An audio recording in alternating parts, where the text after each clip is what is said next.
Почнуваме со вестите. Проектот за изградба на првата катна гаража во Штип се уште чека одобрение од ресорното министерство. Во меѓувреме, просторот каде што треба да никне објектот стои неуреден и го наградува центарот на Штип. Штип се уште ја чека изградбата на првата катна гаража, која според планот треба да се изгради во центарот на градот до трговскиот центар наспроти хотелот Гарни. Штипјани не се откажуваат од ветувањето. Па јас мислам дека и ветувањето е некаде околу 4 години веќе да се направи таа катна гаража до трговскиот центар во Штип. Бидејќи трговскиот центар така нешто заличи, мислам дека и катната гаража би било добро да се направи. Па би требало да има, зашто да не, ќе се расчисти центар, Штиповиот центар, како да кажам. За сега сликата е? Сликата е катастрофална. Тука погледни какви коли, мислам, вие знаете какви коли доваѓаат тука. За не знам колку е тоа од сега време паркирањето, као вода ги стават за да спасат некој динар луѓето. Колку има катна гаража се Нормално ќе се расчисти вај хаос. Од општина Штип велат дека проектот за изградба на катна гаража чека виза од Министерството за транспорт и врски. Проектот за првата катна гаража во Штип е на одобрување во ресорното министерство во Скопје. Постапката се одолжи малку пред се заради барање од страна на собствениците на земјиштето за измена на проектот. Имено за да биде поисплатлива самата инвестиција беше побарано да се овозможи конструкција на деловен дел во рамките на самата катна гаража. Излезено во пресетство страна на општина Штип, вметнати се такви содржини и истата е на одобрување во ресорното министерство. Просторот каде што треба да никне катната гаража е на повеќе сопственици, а квадратурата е над 6000 метри квадратни. Инаку површината за градба на катната гаража е некаде околу 6500 метри квадратни, со катност 5+6, значи приземје со 6 ката. Значи проектот е навистина одличен, меѓутоа понатаму по евентуалното одобрување од страна на ресорното министерство за тоа како ќе се гради катната гаража ќе се одлучат самите инвеститори, односно собствениците на земјиштето, бидејќи според наши сознанија таму не е само еден собственик, значи има 2-3 приватни, а дел има и јавното претпријатие за стопанисување со стамбени деловен простор. Во моментот просторот каде што треба штипјани да ја видат катната гаража е во крајно лошо издание што не доликува никако да биде дел од центарот на градот. А се уште е неизвесен и стартот за изградба на нова детска градинка во штипската населба Сењак. Изградбата беше предвидено да стартува минатата година. Од општина Штип велат дека ги имаат сите потребни документи и дека во најскоро време на тендер ќе се бара фирма која ќе го гради објектот. Се уште е неизвестно кога ќе стартува изградбата на новата детска градинка во штипската населба Сењак. Иако градежните активности беа најавени за минатата година, тоа не се случи. Предвиденото место за градинка е се уште празно. Архитектонскиот проект е готов, сите документи се подготвени, а издадена и градежна дозвола, информираат од штипската локална самоуправа. Единствен проблем е финансиската конструкција, која е поголема од сега предвидената. Во најбрзо време ќе биде распишан и тендер за изнаоѓање на фирма која ќе ја гради градинката. Согласно договорот, општината ќе треба да го изгради објектот, а Министерството за труд и социјална политика целосно да го уреди. Новата градинка ќе биде со капацитет за 200 деца, а ќе функционира во состав на веќе постоечката Вера Циривири Трена. Расте бројот на операции на штипска офталмологија. За оваа година се предвидени 1200 оперативни зафати.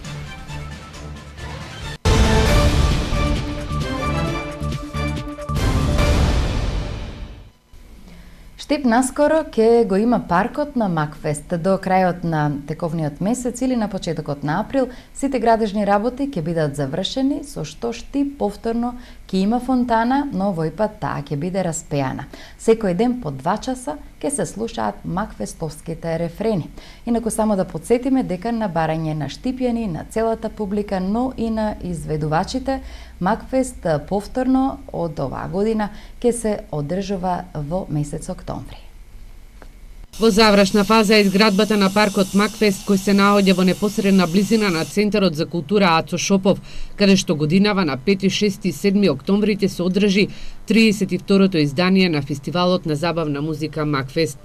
Директорката на Центарот за развој на Источнопланскиот регион Драгица Здравева денеска информираше дека градежната компанија Актива интензивно го гради паркот, а средствата од 6,5 милиони денари беа обезбедени преку Министерството за локална самоуправа, односно преку Бирото за рамномерен регионален развој. Интензивно се работи на проектот, очекуваме дека некаде до крајот на март, можда првата половина на април месец целосно ќе биде завршен овој проект и ќе ни биде предаден за употреба.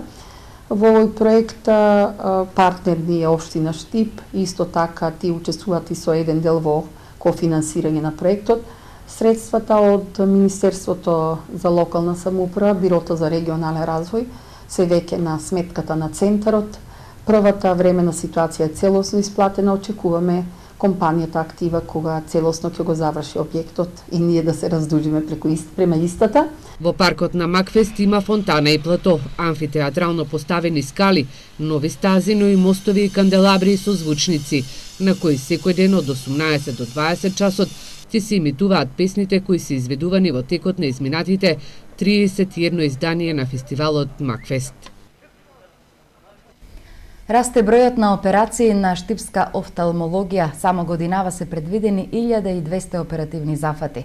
Во наредниот период е предвидено да пристигнат лекари од странство и набавка на нови апарати за поставување на брза и точна диагностика. Расте бројот на оперативни зафати на штипска офталмологија. Неделно лекарите оперираат од 20 до 30 пациенти од целиот источен регион.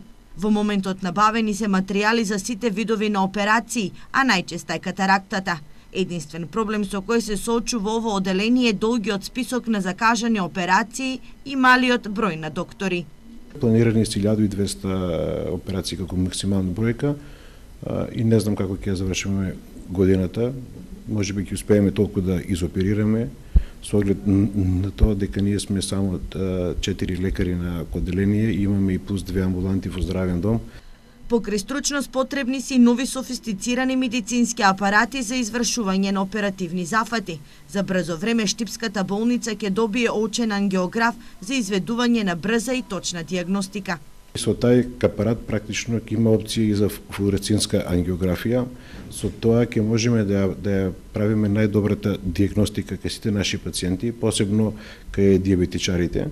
Во меѓувреме се очекува да пристигнат и специјалисти од странство, од кои штипските лекари ќе може да стекнат и нови искуства.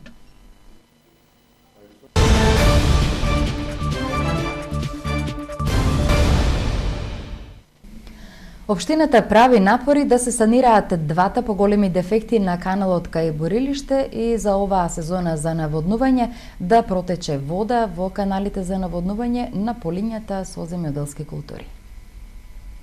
Пред почетокот на новата наводнителна сезона, општина Карбинци сака да им излезе во пресрет на барањата на земјоделците за наводнување на земјоделските посеви од браната Калиманци. Преговорите со државното водостопанско предпријатие и водостопанската подружница во Кучани се почнати. За оваа сезона да се обезбеди вода до нивите преку левиот магистрален канал до селата Козјак и Аргулица. Доколку овој канал профункционира, ќе се наводнуваат над 1800 хектари плодна земја. Ќе излеземе на терен, се со цел да се утврдат состојбите, фактичката состојба на левиот магистрален канал, кој што доаѓа до селото Аргулица и до селото Козјак. Овој магистрален канал е од големо значење за нашата општина, така што ако го санираме во наредниот период, ние правиме напори да се санира и да дотече водата до Козјак. Ова е барање на жителите повеќе од 20 години. Со овој магистрален канал со водата што ќе дотече од браната Калиманци ќе се наводнуваат над 1800 хектари земјоделско земјиште и тоа во атарот на селото Аргулица, селото Козјак и во селото Карбинци. Проблемот што ги остави без наводнување нивите во Карбинско се оштетување на каналската мрежа на две места на потегот меѓу селата Борилчево и Аргулица. На потегот од селото Аргулица до селото Борилчево имаме на две места поголеми оштетувања на каналот, така да во соработка со водостопанството и општина Карбинци ќе го санираме овие две оштетувања и така да ќе пристапиме кон чистење на овој канал во наредниот период, со зголемување на температурите и се надеваме дека сезоната за наводнување ќе можеме оваа година да биде успешно почнат. Останува отворено прашањето дали пред сидбата на Оризот ќе се направи интервенција на зафатот Модар мост во Крупиште. По 2 неуспешни тендери, објавен е трет за избор на фирма која ќе го реализира овој проект од големо значење за оризопроизводителите во Крупиште. Единствениот град на истокот кој има затворен базен, годинава повторно ќе го стави во функција. Затворениот базен по реконструкцијата ќе го користат учениците од Пробиштеп. Пробиштеп годинава ќе инвестира во спортска инфраструктура. Во план е единствениот град на истокот кој има затворен базен, годинава да го реконструира. Општината за реконструкција на базенот кој се наоѓа во основното училиште Никола Карев ќе издвои 2,5 милиони денари. Кој што е еден од ретките базени и ретките училишни базени каде што ќе можат најмладите од нашата општина да го користат на часовите по физичко, да тренираат пливање. Училиштето Браќа Миладиновци во моментот отпочнува со изградба на повеќенамensко игралиште во основното училиште во селото Пробиштип, Ванчо Трајков. Со тоа во оваа фаза имаме доста активности во инвестиции во спортска инфраструктура. Во средното училиште Наум Наумовски Борче се реконструира старата спортска сала, која ќе биде наменета пред се за тренинг на борички вештини. И ние како општина одлучивме да одвоиме околу 500.000 денари во оваа фаза за реконструкција на спортската сала, со што ќе овозможиме услови да овој објект се користи како објект за боречки спортови. Значи, имаме веќе формирано боречки клуб, карате клуб, се надевам во блиски днина ќе формираме и боксерски клуб и овде во оваа спортска сала ќе можат сите овие спортисти да ја користат токму за оваа намена. Тоневски забележува дека сите училишта во Пробиштеп имаат нови спортски сали, а во текот на изминатата година се изградија и неколку мултифункционални игралишта и тениски терени.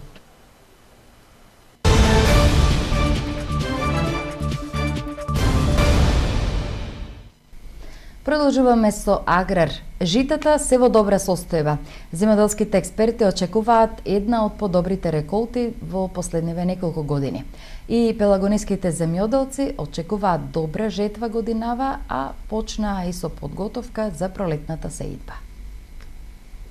Ниските температури не и наштетија на есенските посеви, напротив снежната покривка ги заштити од измрзнување, а и даде и доволна влага, што според земјоделските експерти е добра подлога кај посеаните житни култури, а земјоделците оваа земјоделска реколта да очекуваат добар род. Веќе добро се развиваат, се напредуваат, луѓето се веќе активно земјоделци на теренот, значи вршат прихрана на самите посеви. Климатски услови одлични, значи времето е многу затоплено, така да ќе очекуваме многу добра плодна година ова, за разлика од минатата година, беше многу потешка. И земјоделците во Пелагониско очекуваат добра жетва. Примената на добрата земјоделска пракса е важна за добивање на рекордни приноси. Подачата на Пелагонија годинава има посејана мала работа. Малку помалку од она што се предуваше со плановите за пресвена пшеница, јачмен, тритикали и рс. Значи, сосовите сега за сега се добри. Ние во последниве данови ни наврнеат до 30 литра вода на квадратен метар, така да по топењето на снегот, од кој што немаше многу вода во почвата, и оние растенија, и оние посеви што беа подоцна посеани, не се надвор од тој така наречен седен календар, што кај нас трае некаде од петков ден, односно, да, точно од крстов ден до петков ден, беа посеани подоцна од петков ден, и тие никнаа. По прихраната со минералните ѓубрива, земјоделците ќе почнат со третирање на посевите против болести, штетници и плевели, велат од Сдруженијето на земјоделци.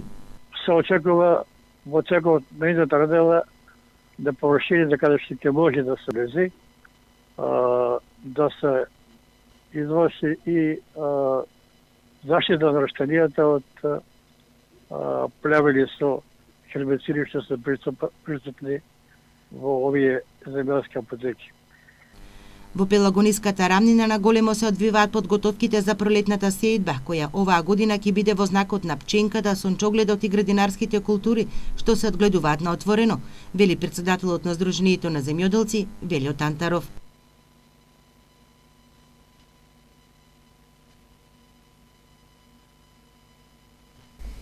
Со проектот Мрежа на невладини организации, Ромската заедница и Сдруженијето за правата на ромите во Штип ги вклучува и неромските организации во активности за подигање на свеста на ромската популација. Сдруженијето за правата на ромите во Штип работи на проектни активности кои имаат за цел влијание врз квалитетот на живот на ромската популација. Преку мали грантови за невладини организации, Сдруженијето на правата на ромите работи со цел да можат организациите да помогнат за подобрување на ромското прашање.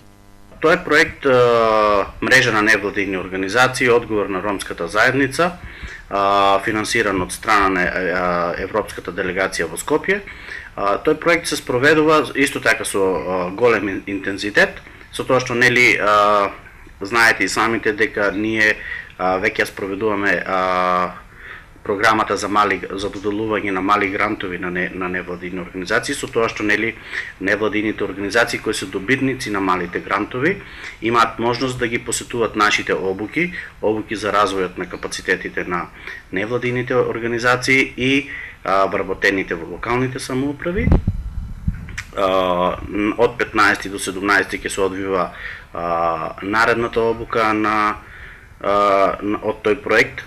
Обуката ќе се одржи во хотел Манастир во Берово од 15 до 17 и таму ќе бидат присутни представници на невладини организации, представници на локални самоуправи од цела Република Македонија.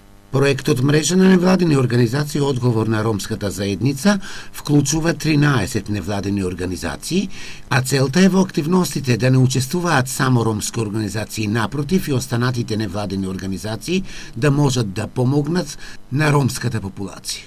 Ние финансиски поддржавме 13 невладини организации, со тоа што нели сите имаа прилика да добијат износ од 5000 евра.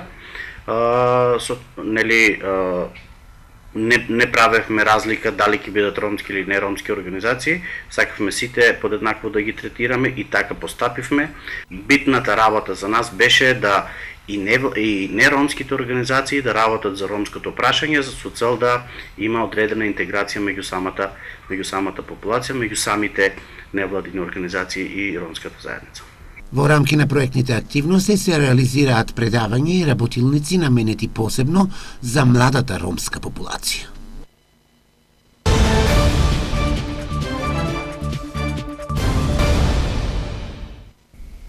И на крајот исходот од изминатиот спортски фудбалски викенд прва и трета лига фудбал. Фудбалските прволигаши ги одиграа надпреварите од 22-то првенствено коло. Екипата на Брегалница загуби од Вардар во Скопје и се закова на последното место на прволигашката табела. Во надпреварите од 22-то коло на првата македонска фудбалска лига се постигнаа следните резултати.